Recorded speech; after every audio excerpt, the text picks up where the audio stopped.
奉天承运，皇帝诏曰：3年一选宫中巧儿，现在开始。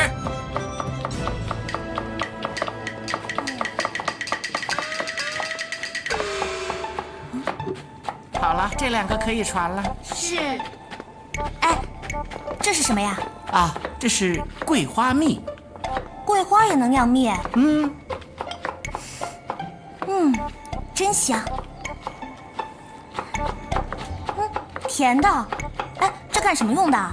这个能做桂花糕，还能做蜜汁排骨、甜粥啊，再加上一点，可提味道了。哦，蜜汁火腿也用得上哈。哎，可以呀。哎呀，别再跟他说了，一聊起吃的来，他就没完没了的。江姑娘，你要是喜欢呢，就送给你了。给我？送给我？御膳房有的是。哎，可以带回家献宝了。紫禁城御膳房万岁爷专用的御用桂花蜜。单公公，单公公，哎呦，你这是干什么呀？莽莽撞撞的。白公公让我传个话，绣娘比试马上就要开始了，让咱们赶紧把煮好的菊花茶先备着。啊，已经开始了？对啊，已经点名了。哎呀，这，快！快！杭州陈凤英，民女在。陕西何义群，民女在。云南李彩飞，民女在。苏州杭景珍，民女在。苏州江家园，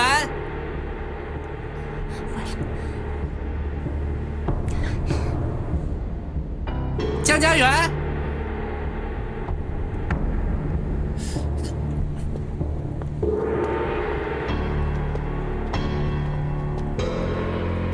江思直啊，你家闺女呢？她不见了。不见了。他又躲到哪棵树上去了？公公，紫禁城没有树的。没。白长喜，何事耽误啊？回皇上，少了一个绣娘。少了谁啊？是苏州的江学文的女儿，江家园。苏州江学文？可是那个神针绣郎手江学文吗？正是皇上。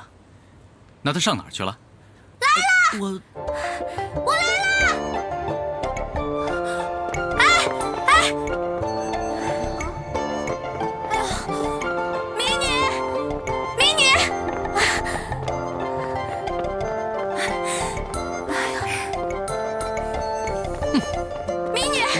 哎呀，江家园来报道。江家园，不好意思啊，白公公，我来了。我知道，你每次都会用这种方式出现吗？过去。白长喜，奴才在。既然已经到齐，开始吧。遵旨，皇上。现在开始。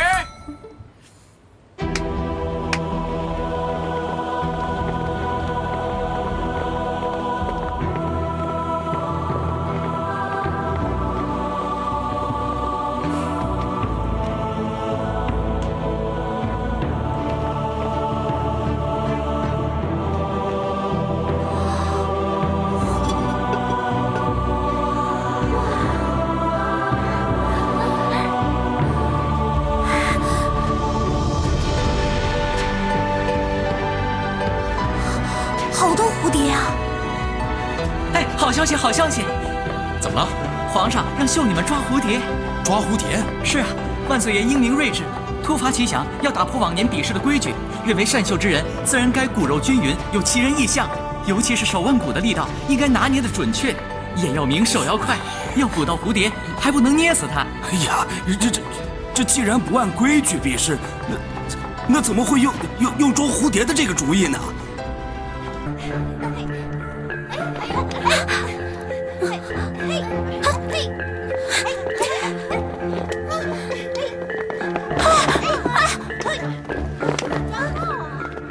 有什么毛病啊？千里迢迢的从苏州奔过来抓蝴蝶，我家的肥猫都懒得抓蝴蝶呢，要我来抓。哼，猫最会抓蝴蝶了，找只猫来当绣娘好了。家园，家园。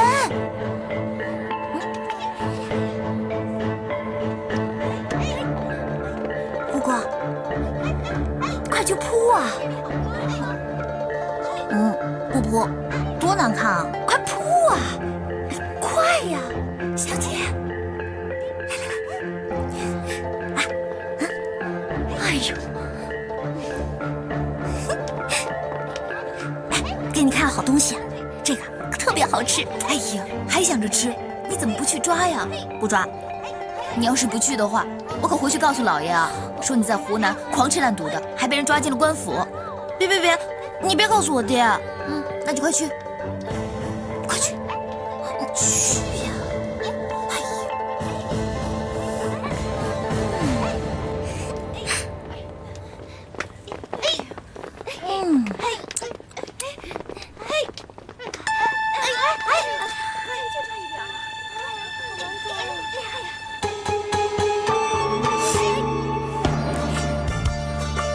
他干嘛？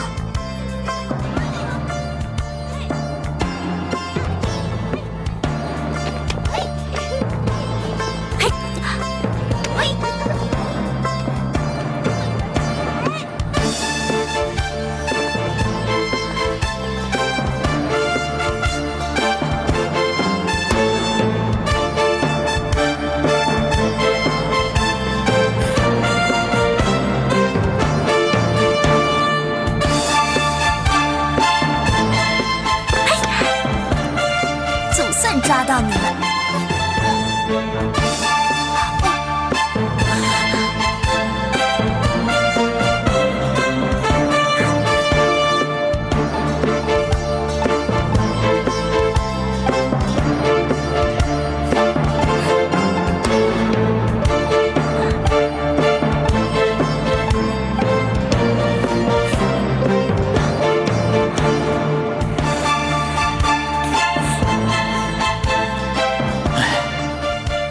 血，奴才在。这丫头灵光啊！是皇上。哎呀，好点没？累死我了！哎呀，你说今天怎么这么累啊？哎，有什么好吃好喝的，赶快给我拿过来啊！佩元，咱们不得不承认。承认什么？承认你聪明？什么呀？咱们不得不承认，咱家后院那只肥猫，它太不容易了。抓耗子也就算了，原来啊，这抓蝴蝶还是个本事呢。它又没有桂花蜜，我呀，真是服了你了。哎，你哪儿想出来的点子啊？哼，服了我了吧？平常就知道会笑我吃，现在才知道这一吃啊，天下无难事。哎，干嘛呀？大呼小叫的！你使诈，你用奸计！哎，这话可不能乱说啊！这招又不是我想出来的，那是天子万岁爷想出来的。谁知道要抓蝴蝶啊？万岁爷可没让你用奸计！哼，你又误判圣意了吧？这皇上圣明，他呀要的不只是会绣蝴蝶的手，他要的是聪明的脑袋、机智的绣娘。什么叫奸计？计本无中间之分，要看人怎么用。达到目的，获得成功，这就是好计。你早就知道内幕，早就知道今天比试的方式，所以你才会预先带着一罐蜂蜜在身上，对不对？对，就是。你早知道了。你姑姑早就已经告诉你了吧？你扯我姑姑干嘛？如果跟你姑姑真的无关的话，你怎么会用这样的奸计呢？姐妹们，江家园胜之不武，江学敏徇私舞弊。对，就是徇私舞弊。黄锦珍，你干嘛你？你这个小人，你比试赢不了我，没本事，还赖我姑姑！你动手推我！你使奸计，你还动手推我！哎呦，我手好痛啊！没事吧？好你个江家园，自知理亏服不了人，你就动粗！姐妹们，他欺负人！你们欺负人！你们干什么？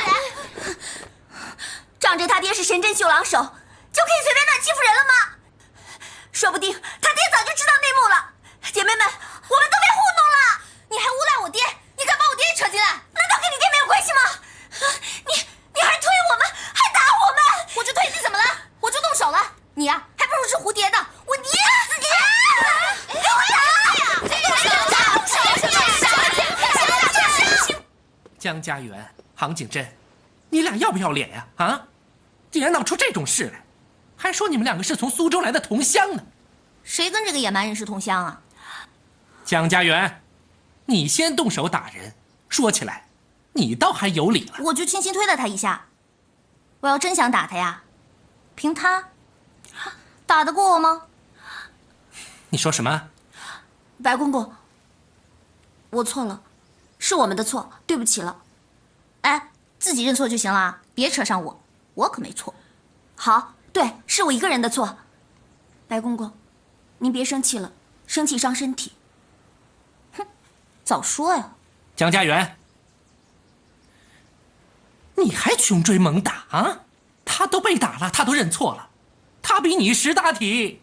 他还打我了呢，你没看见啊？我没看见他打你，我只看见他认错，他就比你懂规矩。他血口喷人，他骂我姑姑骂我爹，说我们早就知道题了。你都骂到我家里人了，我还能忍吗？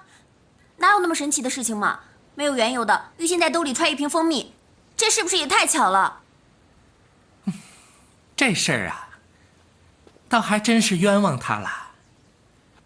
除了皇上和我，那是绝对没有人知道到底如何比试。我错了，公公。这事儿啊，也怪不得你。谁都想在这一试中一鸣惊人，出人头地呀。是啊，公公。毕竟啊，能留在宫中担任巧儿，那是无上光荣啊。有什么了不起的？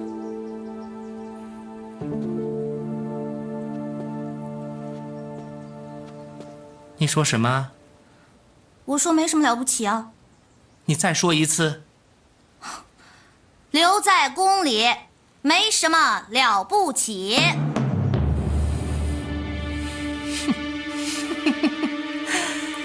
那我倒想问一下江家园，你有什么建议和想法呀？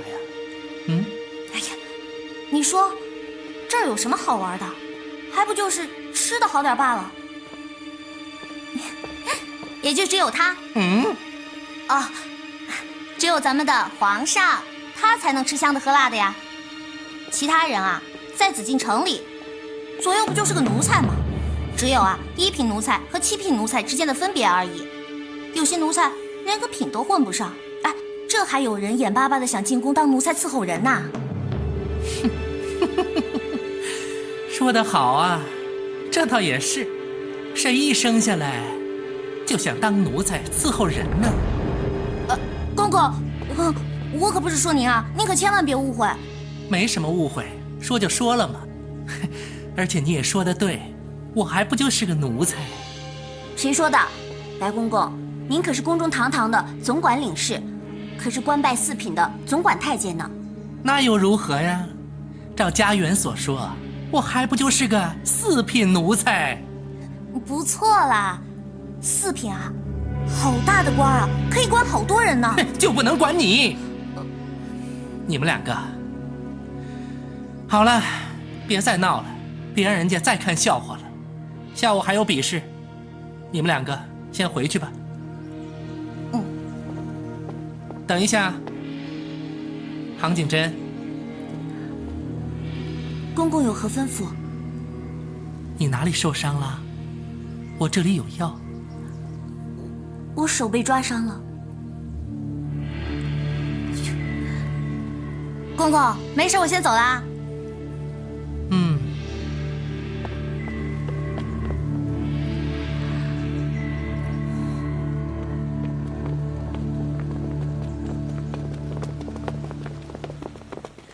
香姐，香姐，怎么样？没受责罚吧？到底怎么样啊？啊，没事吧？江叔，你看，哎呀这怎么，你倒是说话呀！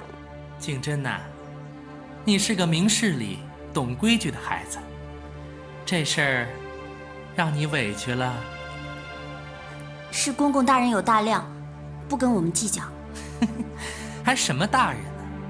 那个丫头片子，我还直说我就是个奴才。那我可不服，天底下能够有几个人像公公这样位高权重的？且不说公公坐这个位子，做了这么多年，就说什么？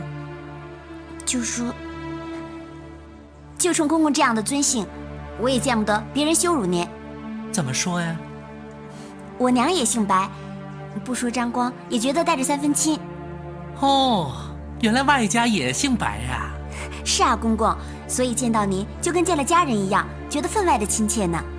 嘿呦，好啊，算起来，你也算是本家的闺女了。谢谢公公不嫌弃。哎呀，别玩了！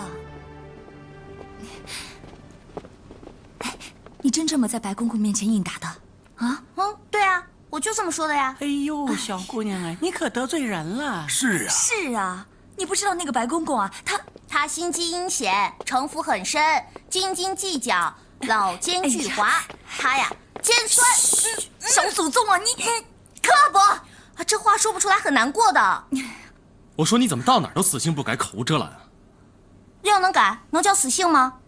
再说了，明明你们心里都是这么想的，干嘛不让我说啊？有些话只能搁在心里去想，不能挂在嘴上。反正也来不及了，我说也说了，收也收不回来，而且啊，我压根就不想收回来。我就是觉得什么四品总管乱七八糟的。不准再说了。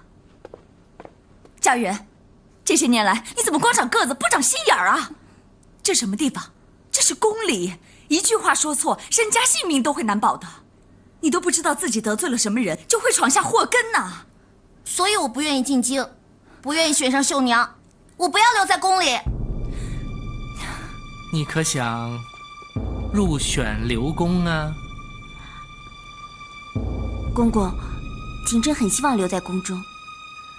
孩子啊，过来。公公，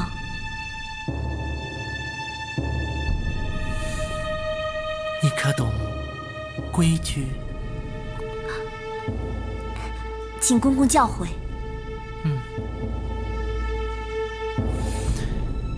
周礼有在，刺绣，亦画乃次之，故画、绣二公，共其职也。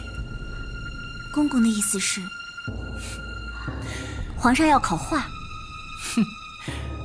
皇上睿智英明，哪有那么容易让你料中呢？景真愚钝，请公公明示。闺女，接下来的这些话我只说一次，你要仔细听着，听不听得懂，那就看你自个儿的慧根了。敬谨受教。第2轮比赛开始。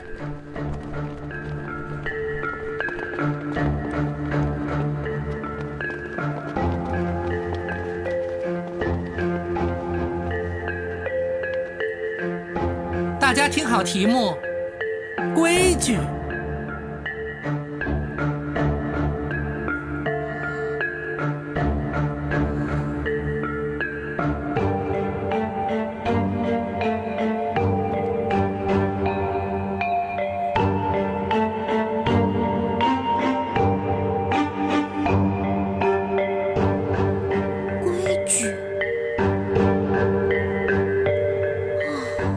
天骄最不懂规矩的人秀规矩。姑奶奶，你说这叫什么题目啊？这规矩，这规矩要怎么绣啊？就算老爷来了，他也绣不出来规矩啊。我只听人家说过要守规矩、懂规矩，这怎么绣规矩啊？所以说呀，根本就没有人能绣出规矩来。这规矩啊，只有万岁爷自个儿知道。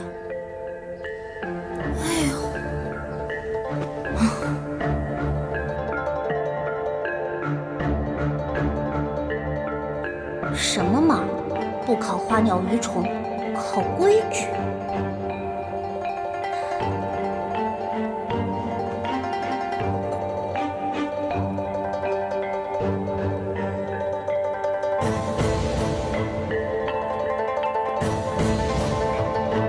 江家园，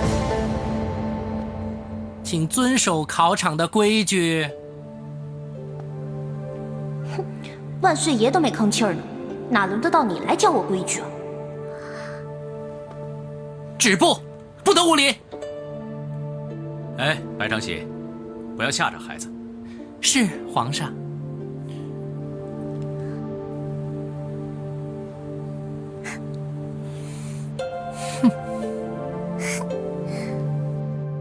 规矩呀，这次皇上出的题也太难了。是，你说这要是花二鸟啊，规矩谁知道啊？也罢，净出这种考题，输了也不丢人。哼，你怎么就认为家园一定会输啊？嗨，这第一关让他过了，那是蒙的。我说这回他肯定不能过。我说不丢人，那是因为他出的是这种考题。哎，人家也不知道，小姐根本连针都不会拿。反正我相信他一定能过关的。哎呦，小兄弟啊，看看，你说这种话都心虚。哎呀，明天就可以回家了。老东乡，看看还有什么好吃的啊，给我弄点，明天我就回去了。啊，行，我给你备去，我这就给你备去啊，你等着啊。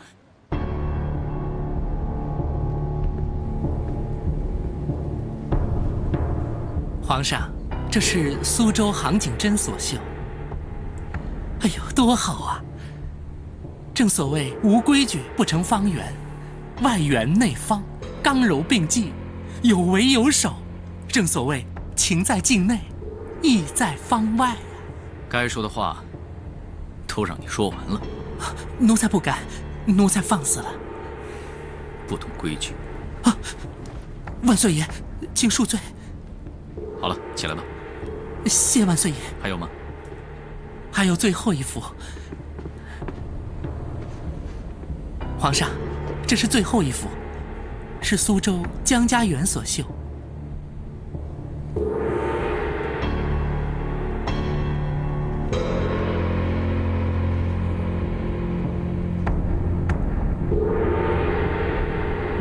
江家园，民女在。你这是什么意思？让你绣规矩，你为何绣字呢？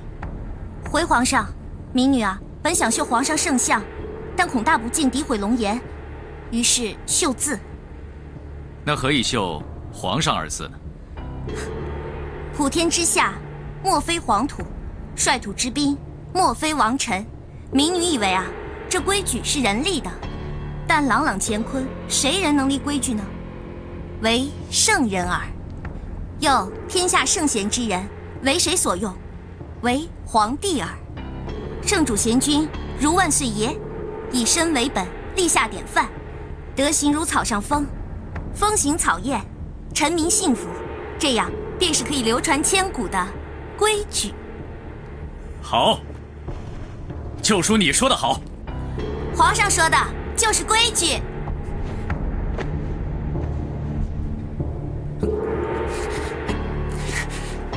皇上万岁万岁万万岁！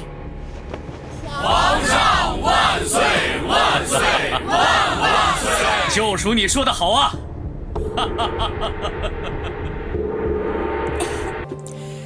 江家姑娘果然是兰心蕙质。来，你看看这两个字，字体工整，气势恢宏，而又言简意赅，完全表达了规矩的含义。怎么，你不以为然吗？奴才不敢。别说不敢，让你说你就说。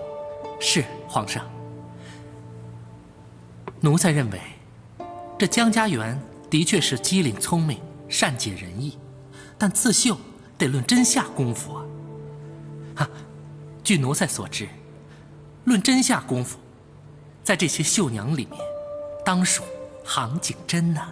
杭家姑娘杭景真，她自小就在苏州绣室里崭露头角。她谱不离眼，针不离手，她……朕心里有数。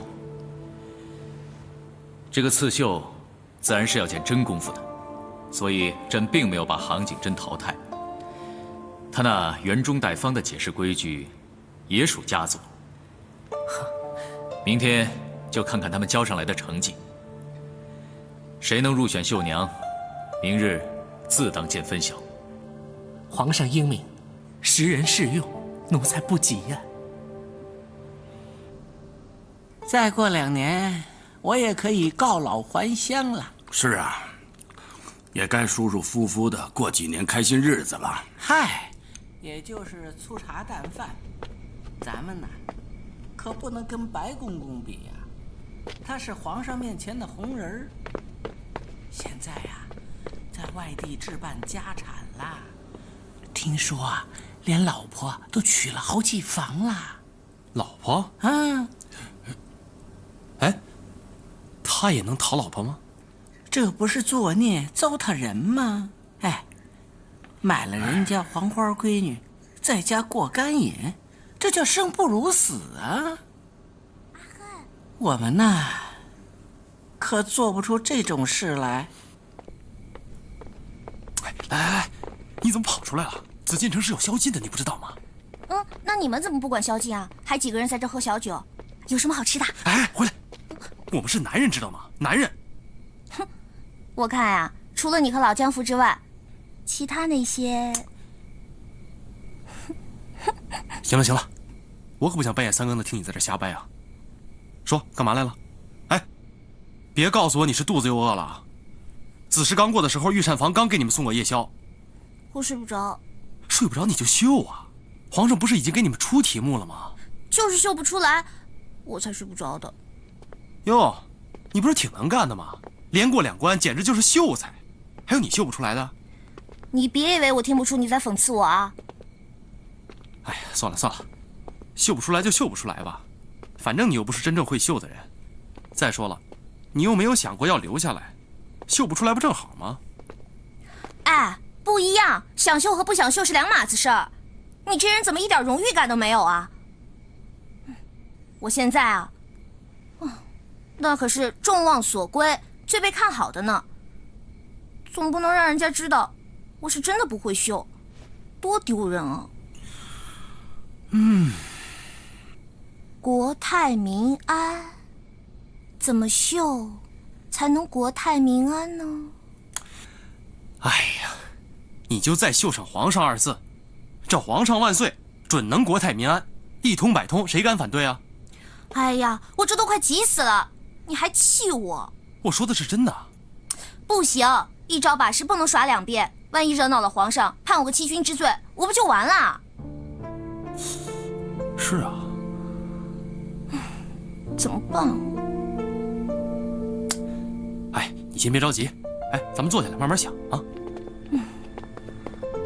国泰民安，国泰民安。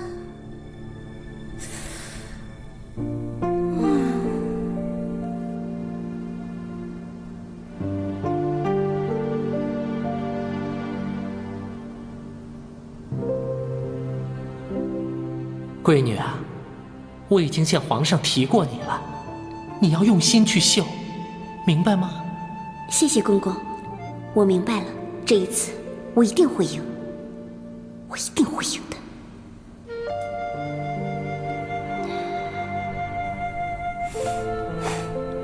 好，你想到了？我放弃了。啊？放弃了？喂，你的荣誉感呢？你的自尊心呢？你不是众望所归、最被看好的吗？哎呀，我认输行不行啊？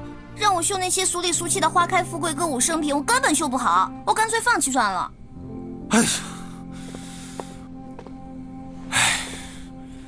哎，这认输也是需要勇气的。我爹罚我练字的时候，我写过的，什么大智若愚，大勇若怯。我若怯，我怕了，行不行？这可也是一种大勇呢。我可是很勇敢的。哼！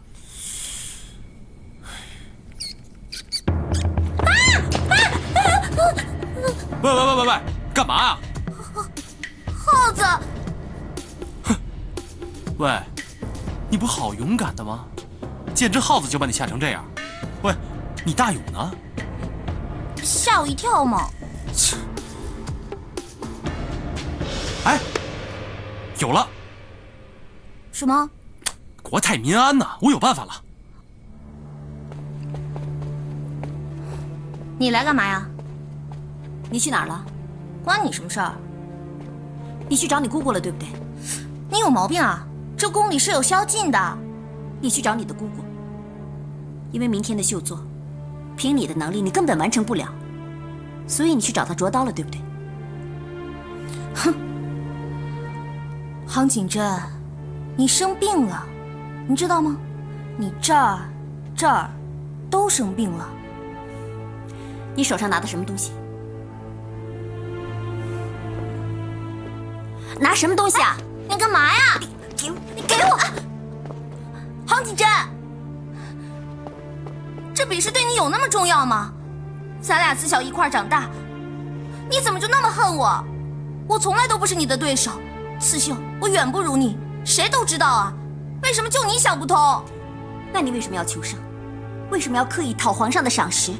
我没有刻意讨赏识啊，我只是什么？只是天生招人喜欢，顺其自然的，就可以让所有的人都喜欢你，向着你。我为什么那么讨厌你？我为什么恨你？就因为所有的人都会喜欢你。你知不知道，你真的很讨厌江家园？那我自动放弃好不好？明天我交白卷，让大家以为我根本就不会绣。你本来就不会绣，你本来就连我的一个小指头你都不如，你本来就应该丢人现眼闹笑话的。你不用放弃，你有多少功夫，你通通都使出来。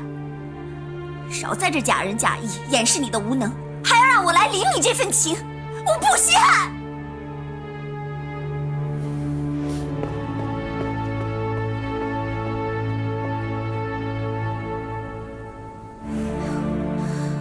不稀罕，不稀罕还来检查我，切，稀罕的不得了呢。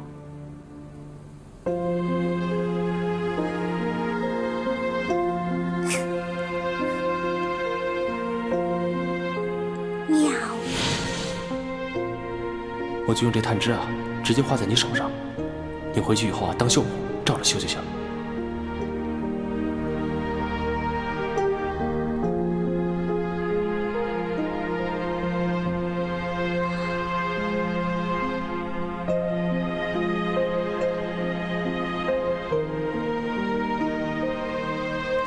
别动啊！痒。忍一下，很快就好。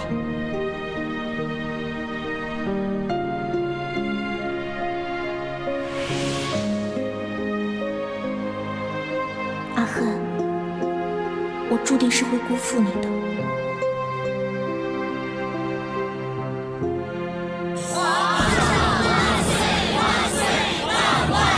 众爱卿平身。谢皇上。直接把杭景真和江家园的绣作拿来给朕看。是皇上，呈上来。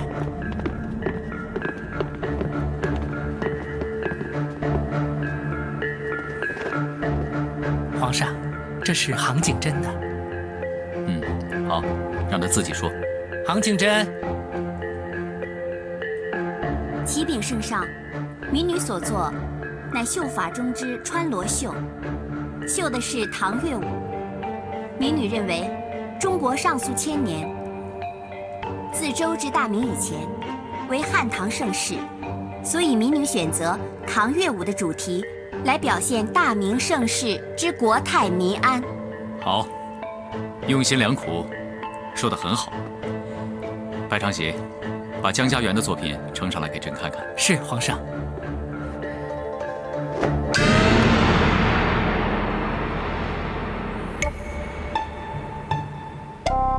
皇上，这是江家园的。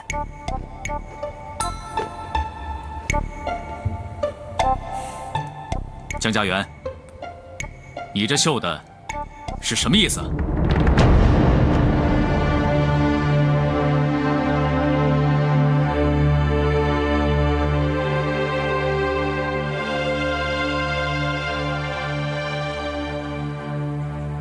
肉眼是看不出啊，但在手中一握，这优劣立马分出高下。广州丝还是粗啊，无妨，先混着用。前几批依然在杭州染吧，先别让它在颜色上分出高下。那自然，所谓江南染色胜于杭州。宫中选用黄色，其他地方染的就不如杭州齐全。江学文专职宫中上用贡品，杭州黄和其他黄一眼便能分辨得出来。徐先生对染工也是知之甚深呐。这是以前曾在杭州小住过一段时间，稍有接触。大小姐入宫选绣娘一事，应该是到传家宝回来的时候了吧？此行千里啊，就算有佳音传回，恐怕也没这么快呀。去了有大半个月了。怎么了？想儿子了吧？怎么会呢？你这个孩子教得好啊，认真做事，不多话。过奖了。也不知道为什么，我挺欣赏他的，算是一种缘分吧。他和我投缘。是吗？这孩子傻乎乎的，我还担心他一路来回会不会得罪大小姐呢。徐先生，你失言喽，怎有来回啊？是只去不回。对，一旦大小姐入选绣娘，那就要留在京城宫里头了。我看江学文还能得意多久？届时我府也出了位宫中绣娘，这很多事情都得重新再谈了。江家园，你胆子实在是太大了，恃宠而骄。你仗着皇上对你的欣赏，你竟敢公然不敬！民女没有，民女不敢呀。还说没有？皇上要的是国泰民安，你竟然绣上几个畜生，把老鼠也绣上，你还不是公然藐视吗？我不是那个意思，我是想把……闭嘴！在圣上面前，你竟敢回嘴狡辩！让他起来说话吧。是皇上，还不起来？谢皇上。朕问你，你所绣的一鸡一犬一猫一鼠，难道不是暗指鼠辈横行，鸡犬不宁吗？回皇上，恰恰相反，这就是万岁爷您要的国泰民安呀。又玩什么花样？这是国泰民安？是啊，花开富贵算什么呀？民生潦倒的时候，花一样得开啊。清明上河图算什么呢？那呀是有钱人家的玩意儿。朱门酒肉臭，路旁仍有冻死骨。唐乐舞算什么？贞观之治，那是以前人的。那你这个老鼠，这几个畜生算什么意思啊？人手里人作乐，人吃得饱都不是难事。民女认为，真正的太平盛世，国泰民安，那得舒服到畜生都祥和了，鸡犬交好，饱足到天敌如猫鼠都侵入一家。简单的说啊，就是好到连猫都不抓耗子了。那上面绣的就是啊。这个就是真正的国泰民安，六畜兴旺了。要不怎么会有宁做太平犬，不为乱世人这句古话呢？说得好啊！民生富贵，就连猫都不抓耗子了。说得好！说得好啊！白长喜，今天我们可是选中了一个聪明的绣娘啊！奴才明白，你还不谢主隆恩？谢主隆恩，我可不可以放弃啊？恭喜呀、恭喜你家小姐，你家小姐呀、真有两下子。那当然，刺绣世家嘛。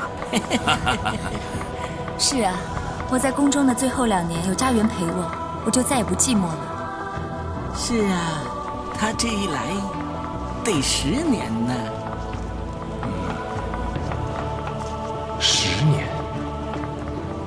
留在宫中10年，景风少爷还会等他吗？为何要放弃这份殊荣呢？我要嫁人。大声回话！我要嫁人。就是为了要嫁人吗？是啊，一耽搁10年，待我出宫之时，我都成老姑娘了，到时候谁还要我？那现在就有人要你吗？有，现在还有人要，那是我爹娘为我指腹为婚的亲事。既是指腹为婚，难道他刚悔婚，连10年都不等吗？他是会等，可是……起来回话。谢皇上。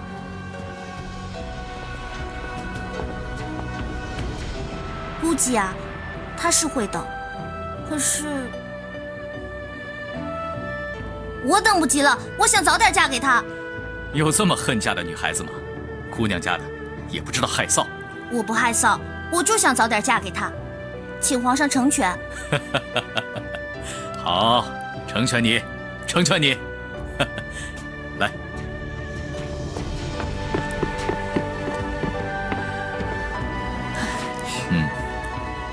难得一个女孩子家如此勇敢，且不爱慕虚名，朕就成全你，不进宫就不进宫，让你嫁人去吧。谢皇上成全。来，朕送给你作为嫁妆。以后啊，凭此玉佩，你就可以素颜面圣。你还愣着，还不谢主隆恩？谢皇上恩赐。挺身。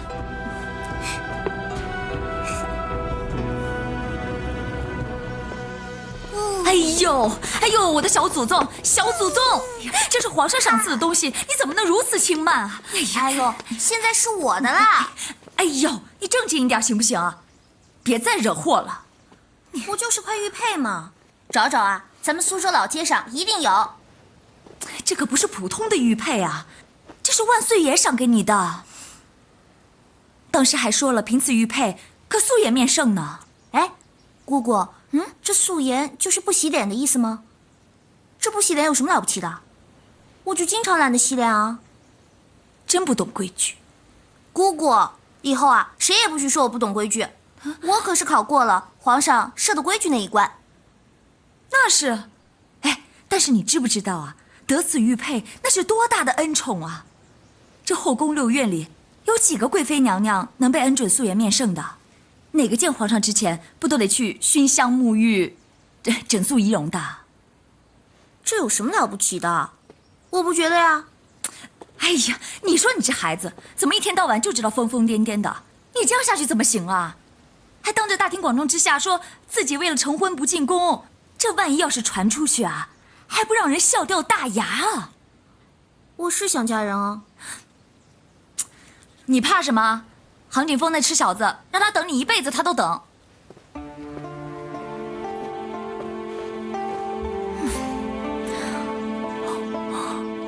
我怕我会变。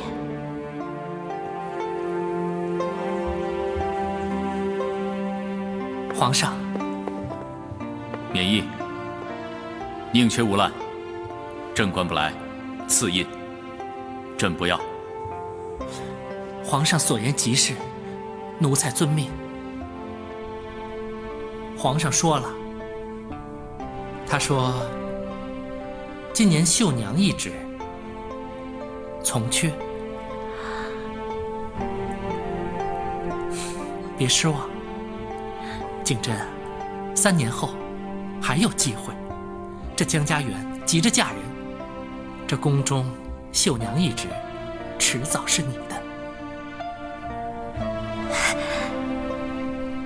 景珍还是要谢过公公。哎，快起来！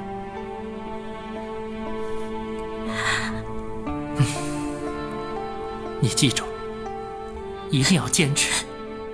这江家园这么嚣张，他早晚要倒霉，我们就等着瞧。拜摆出来，摆出来！有什么好吃好喝的，全都给我拿上来！哎呀，你小声点儿，这可是单公公啊，为你私下开火呢。哎，不妨不妨，宵禁之前呢，吃饱喝足，各自回房间。来来来，都坐下坐下。啊，有那道冰糖肘子吗？想死我了！哎，来了来了，冰糖肘子来了。为了这道肘子啊，我都可以放弃杭锦峰。就爱吃。来，我敬你一杯。小姐你可敬你一杯。真有两下子，轻轻松松就过关入选绣娘了。哎呀，那叫什么本事啊？反正3年一选，每次总有人选上的。我姑姑不早就是宫里的绣娘了吗？是啊，真难得啊，谦虚起来了。哼，他还有话没说完呢。你又知道我有话没说完啦？当然，他的意思啊，是选中绣娘其实没什么了不起的，让入选的绣娘不入宫，那才了不起呢，对不对？是不是被我猜中了？行了，来，大家喝一杯。来，哎，我们家小姐啊，那才叫一个本事呢，别人挤破了头，用尽了心机手段也选不上，我们家小姐轻轻松松连过3关，对不对？哎呦，更难能可贵的是，他还获得了当今万岁爷赐的白玉玉佩1枚。嘿嘿，这下可好了，老爷有先帝爷赐的匾，小姐呀也不是弱啊。获赐当今万岁爷赐的玉佩，真是青出于蓝而胜于蓝呐！厉害厉害呀！这下杭锦珍啊，可难过了。哎，行了，快吃吧。昨天晚上我本来要弃权放弃，把这头衔让给他，是他自己不愿意，还凶了我一顿。好了好了，别说了，大家快吃吧，吃吧。江家苑，我恨死你！这一辈子，我跟你势不两立。吃，请坐，请坐。静婷啊，有桩事我想问你。什么事啊？今天早上啊，木渎那儿来了几个人。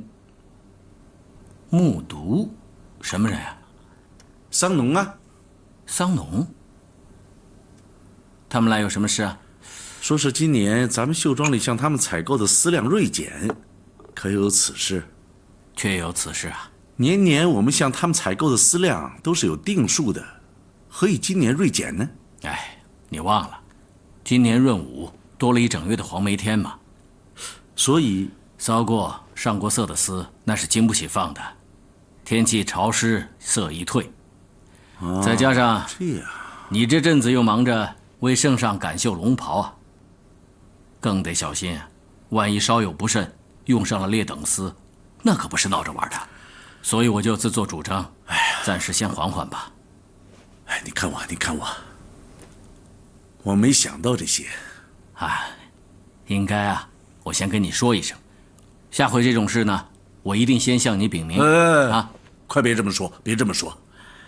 你脑筋想比我灵光，以后这种事儿啊，还是你说了算。哎呀，怎么了？那些桑农们不高兴了，直接上你那儿告状去了？哎，倒也不是，大家都是合作多年的老伙伴，心中有疑问，便就问到我这儿来了。什么芝麻大点的事都直接上去问你，倒叫我们这些下手挺难做事啊。静婷啊，这么说话就见外了，咱们是多少年的老交情了，啊，有什么上下主从之分呢？你做事条理分明，我不过善绣而已啊。这些年来，若不是靠你多方打点，苏州绣市岂有今日的荣景啊？是啊，你呢善绣，尽管埋头去绣吧。我呢，管外务杂事。咱们兄弟联手，岂止是兄弟呀！不久啊，咱们还是儿女亲家呀，是吧？哎，说到这个孩子们的婚事啊，哎，这婚事啊，等你忙完龙袍以后再说吧。这婚事一办起来，琐碎杂事一堆呀。哎，我怕扰乱了你的心思。静婷，怎么我一提这婚事你就推拒啊？难不成你真要退了这门亲事？哎，瞧你这话说哪儿去了？18年前的铁约定，我退得了吗？哎，我们总得要等孩子回来之后才能着手进行吗？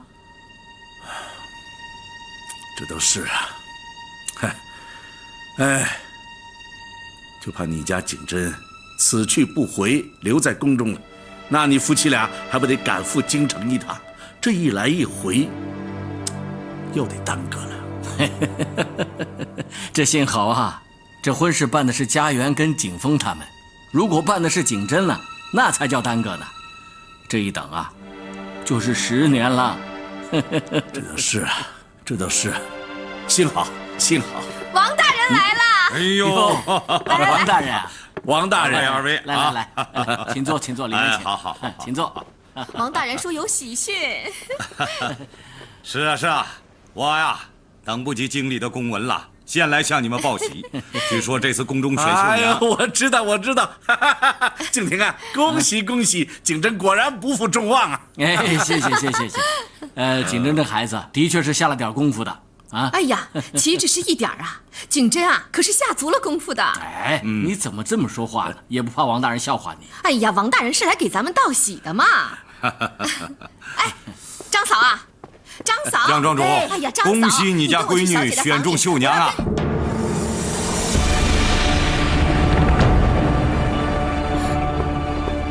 这，王大人，你刚才说？我是说你家闺女江家园拔得头筹，选中绣娘了。江家园，可不就是江家园？真是虎父无犬女，青出于蓝胜于蓝呐！您府上可是出了2位御用巧儿，这还不该道喜吗？哎呀，那又何须上我家道喜呀？应该，自然应该，理当应该。静婷是家园的师傅，那是名师出高徒，静婷鞠躬绝尾啊！哎呀，不敢，我哪敢鞠躬啊？都是家园天资聪慧啊！不是景真。哎呀，这下可好了，景峰和家园的婚事，我看又得耽误了。这杯喜酒啊，我还是喝得到。10年后啊，这就是我为什么来你家道喜的原因。江家园虽然入选绣娘，可是他放弃了。放弃？他还放弃？是啊，他放弃了，你们家闺女景真，不就递补上去了吗？啊！哎呀，所以我们家景真就可以留在宫里了。是啊，这就是所谓我来你家道喜，一家选中2家喜啊！说来说去，苏湘粤蜀4大绣派，还是我们苏派独领风骚嘛！啊，是。哎呀，景婷啊，恭喜啊！是啊，还是有赖家园让位啊！哎，哪里，看你说的。哎呀，选中了！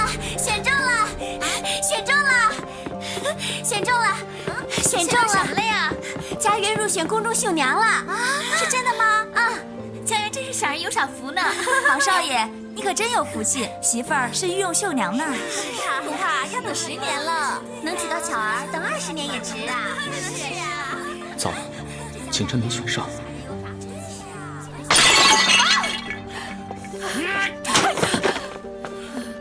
娘，爹的，没有天理呀！真的没有天理呀！怎么选上的会是圆圆呢？那你开心了？您怎么这么说呀？我一听到消息就知道不妙了。要是真的话，爹哪受得了啊？就是真的。那个王知府，他是亲自上门来报的信儿啊。不过你放心，你的老婆呢，一定很快就会回来了，就快要嫁进我们杭家的门了。你倒是想想啊！正所谓造桥修路，施粥赈灾。你打听打听这儿的老百姓，1年3次法会，平时的香油钱，我杭家出手小气过吗？夫人，你说的有道理，您慈心人善嘛。那么结果呢？做功德是做功德，选绣娘是选绣娘，这是两码事啊。比试远在京城，又岂是我们小小一间寺庙做得了主的？哎呀，你现在倒是推得干净利落呀！啊，让我捐钱的时候，你不是信誓旦旦地说你们神灵如何清明，香火鼎盛，直达天庭，你忘了吗？出家人不打诳语，我可是信了你的话，才诚心诚意的上香祝祷，才大把的把银子送给你的。庞夫人，您这叫我怎么说呢？收了我的银子，就该应了我的愿。庞家嫂子，你就不要再为难住持了。你捐银子，那也是造福乡里，功德无量嘛。阿弥陀佛。他捐了你们多少香火钱啊？香火钱是不能退的。不是让你们退。这样吧，说个数，我贴给你就是了。这功德簿上还是你家的名字。嗨，我杭家出不起这点香火钱嘛，我是咽不下这口气。哎呀，你这又是何苦呢？跟佛菩萨争什么气呢？住持，您先请回吧，不敢打扰您清修。阿弥陀佛。哎呀，好了，我也知道你心里不舒服。说实在的，我也没料到中选的会是家园。哼，得了便宜卖乖。哎呀，这卖什么乖呀？我们也没占着什么便宜，你们也没吃亏啊。说实话，这最风光的是你们杭家。你想啊，圆圆是你们家的媳妇儿，那以后她就是杭江氏，入的是你们杭家的祠堂，百子千孙传了下去，族谱上记的可是你们杭家出了一位绣娘，这份风光是算不到江家头上的。况且谁都知道，这圆圆是你们家静婷一手调教出来的。谁知道外头的人会怎么想这份功劳啊？你倒说得好听。当然算你们杭家的。你想，他以后可是要给你磕头进门的。想想，堂堂御用绣娘要给你磕头奉茶呢，这说起来呀，你是最风光的。我们受得起吗？受得起，受得起。你是她婆婆，你受不起，那谁受得起啊？别说庙里香火不灵，那菩萨可是有先知的，他让圆圆中选，好让光彩落在你们家的头上。你那银子没白捐。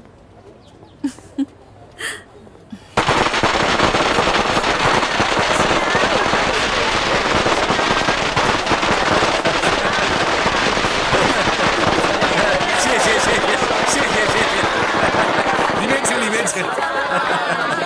谢谢，里面请，里面请。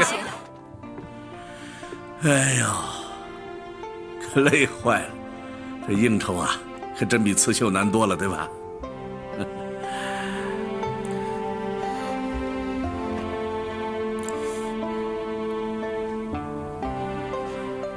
还在做梦是吧？啊，连自个儿都不相信。哎呀，你说怪不怪啊？这千挑万选，这怎么选也不该是圆圆入选。哎呀，怎么也想不到会是她啊！你这话说的，我女儿啊，这是吉人有天相，鸿福齐天，兰心慧智。得，你女儿最大的优点就是识相，知道自个儿几斤几两重，绝对没犯糊涂。否则的话，以她的能耐，你想想，针不会拿，线不会分，相不会开，色不会用，她能待在宫中当巧儿吗？有你这种当爹的吗？哼，她是我女儿，我太了解她了。回来也好，早点把婚事给办了。女人这辈子最重要的就是找个好的归宿。这婚事啊，我一定要办得风风光光的。哎，对了，还有圣上御赐的玉佩做陪嫁呢，这可是古今绣娘第一个呀。哎，他爹，我在跟你说话呢，你听到没有啊？那女儿的婚事不急，不急啊！不急？不是你说的想早点把她嫁出去，也好了了你一桩心事吗？哎，此一时彼一时。哎，他爹，咱可不能势利啊，总不能出尔反尔吧？我说了不嫁了吗？那你又说不急，此一时彼一时的。嫁是一定要嫁的，只是条件可以谈好一点吧。哎，你把女儿当什么了？她可不是筹码，让你揣在口袋里数数谈条件的。你瞧你说什么？我又没说要图行家的钱财家产。那你说什么条件？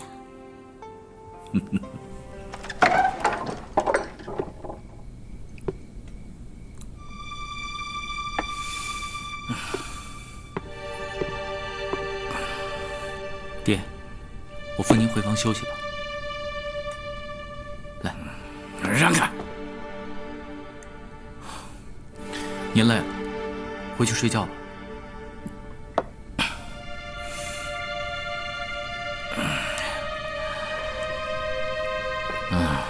明月高高照九州，几家欢乐几家愁啊！哼，这会儿他也该累了吧？哼，宾客迎门，酒水茶饭，这会儿也该累了吧？一样的累呀，江学文他累得开心呐，啊！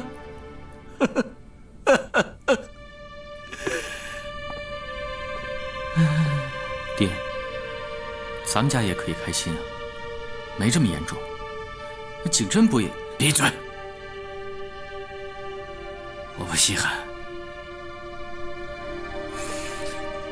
行家不会稀罕的。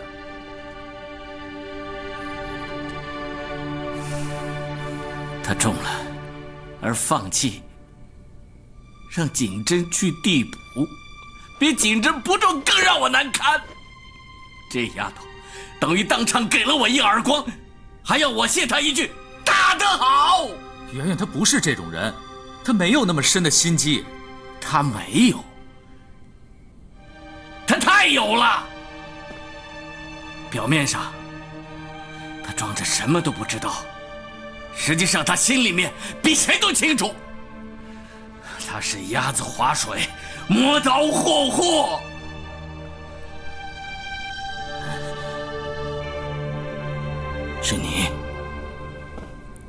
是你暗中教了他，是吧？爹，您在说什么呀？我是您儿子，我教会了他，对我有什么好处？他若入了宫，他不是没有入宫吗？在比试中胜了。然后放弃，既赢了面子，又挣了里子，给我一耳光，替他爹出了气，回来还可以嫁给你，高明啊！高明啊！您喝醉了，怎么就栽在一个黄毛丫头手上？我杭敬亭的一儿一女，为什么就比不上人家半点聪明啊？为什么你们这么不争气啊？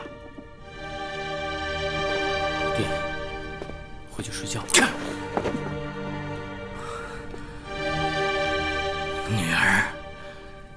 女儿不争气，儿子是个窝囊废，吃里扒外，胳膊肘向外拐。我没有。爹，您究竟让我怎么做才能满意啊？当初你们三个联合起来，鼓动他去，我明知道他要出丑，但我忍了。接着，爹你根本就是在敷衍，你什么也不交给他。我看在眼里，我也忍了，这还不够吗？作为杭敬亭的儿子，我抚养无愧。我唯一对不住的只有圆圆一个人而已。我从不曾在私底下教她任何功夫。我对圆圆别无他求，我只希望她能早点过门。爹，您该不会连这也让我放弃吧？您不想让她进家门了？